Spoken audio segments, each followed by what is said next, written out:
हम तो सुना कोई आवाज समझ में आ रहा है कुछ भी? आर्टिफिशियल इंटेलिजेंस कहाँ से किया, क्या किया, के साथ मिल करके किया मालूम नहीं। जो देखो जिस तरीके से यहाँ पर दिखा रहा है, ना मेरा आवाज है ना कुछ है, उसमें खुश कभी कुछ आवाज आ रहा है, कभी कुछ आवाज आ रहा है।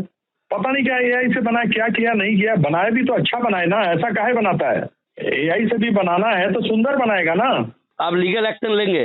हाँ बिल्कुल, हमको तो मालूम नहीं, अभी हमको एक दो लोग फोन किया तो पता लगा कि ये सब कर रहा है। এবার অডিও ক্লিপ প্রকাশ্যে এনে বালি সিন্ডিকেট নিয়ে চাঞ্চল্যকর অভিযোগ তুললেন বিরোধী দলনেতা ঋতব্রত বন্দ্যোপাধ্যায়। ইডি সিবিআইকেও তদন্তের অনুরোধ করবেন বলে জানিয়েছেন বিরোধী দলনেতা। ঋতব্রত বন্দ্যোপাধ্যায়ের বিরুদ্ধে আইনি ব্যবস্থার হুঁশিয়ারি দিয়েছেন বর্ধমান দুর্গাপুরের কালীঘাট তৃণমূলের সাংসদ কীর্তি আজাদ। कह रहे थे कि बालू का सिंडिकेट इधर चालू हो रहा है 2-4 दिन में। अच्छा, कौन कौन? वो आपका चंडी का जो नाम दिए थे ना, तो जितना भी गाड़ी है सर, आपसे यही काम था कि सीपी को थोड़ा चाप दे के दुर्गापुर से कोई गाड़ी पास नहीं होना चाहिए। उसमें अपना सिस्टम हो जाएगा, क्योंकि जो लोकल का जो सिंडिकेट चलेगा ना, उसमें अपना ही लड़का काम करेगा। नहीं तो वो हम उसको बोल देंगे डीसीपी को यहाँ से नहीं निकलना चाहिए, डीसीपी है दुर्गापुर का।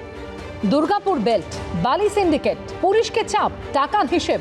বুধবার একটি অডিও ক্লিপ সামনে এনেছেন বিরোধী দলনেতা ঋতব্রত বন্দ্যোপাধ্যায়, যেখানে এমনই সব কথা শোনা যাচ্ছে। आपके दुर्गापुर का एरिया में इतना 2 घाट अगर चलेगा तो महीना का एक अच्छा खासा उसमें अमाउंट आएगा। सीपी क्या, डीसीपी को बोलेंगे दुर्गापुर से नहीं, डीसीपी को बोलेंगे दुर्गापुर से नहीं जाने देंगे। ट्रक साला बालू बदल के वहाँ से आ रहा है, रोको। जितना भी इलीगल काम जा रहा है, थोड़ा इसको ऊपर से प्रेशर करो। तो वही करेंगे, तो बताना पड़ेगा ना कौन जा रहा है, कैसे जा रहा है। मैं बोल रहा था वो आपसे बैठ के बात कर, कहाँ से आया। हाँ, और या तो बोलिए कि या तो पूरा काम बंद करो, नहीं तो अपना जो दुर्गापुर का एरिया है, क्योंकि नाम तो आप ही का खराब हो रहा है। दुर्गापुर एरिया से अगर माल जाएगा तो सबको यही जानेगा कि आप सेटिंग उसमें, तो इसी कारण से उसको बंद करवा के और बोलिए हम लोग को 2-3 घाट चालू कराएगा। अगर आप बोलिएगा तो मैं दिल्ली आ जाऊंगा 1-2 दिन के अंदर, बैठ के आपसे वहाँ बात कर लूंगा। नहीं, मैं आ रहा हूँ 2 तारीख को।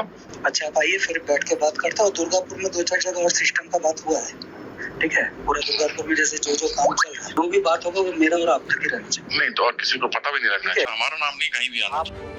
এই নিয়ে ভবানী ভবনে অভিযোগ দায়ের করে ইঙ্গিতপূর্ণ মন্তব্য করেছেন ঋতব্রত বন্দ্যোপাধ্যায়।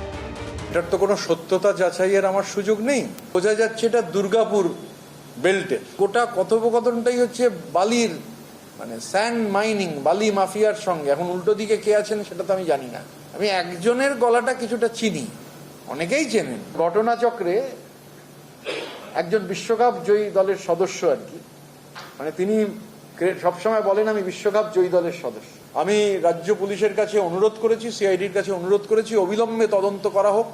একই অনুরোধ ইডি সিবিআইকেও করব, আর লোকসভার স্পিকারকে গোটাটা জানাবো। ঘটনাচক্রে বর্ধমান দুর্গাপুরের কালীঘাট তৃণমূলের সাংসদ কীর্তি আজাদ প্রাক্তন ভারতীয় ক্রিকেটার। তিনি 1983 বিশ্বকাপ জয়ী দলেও ছিলেন।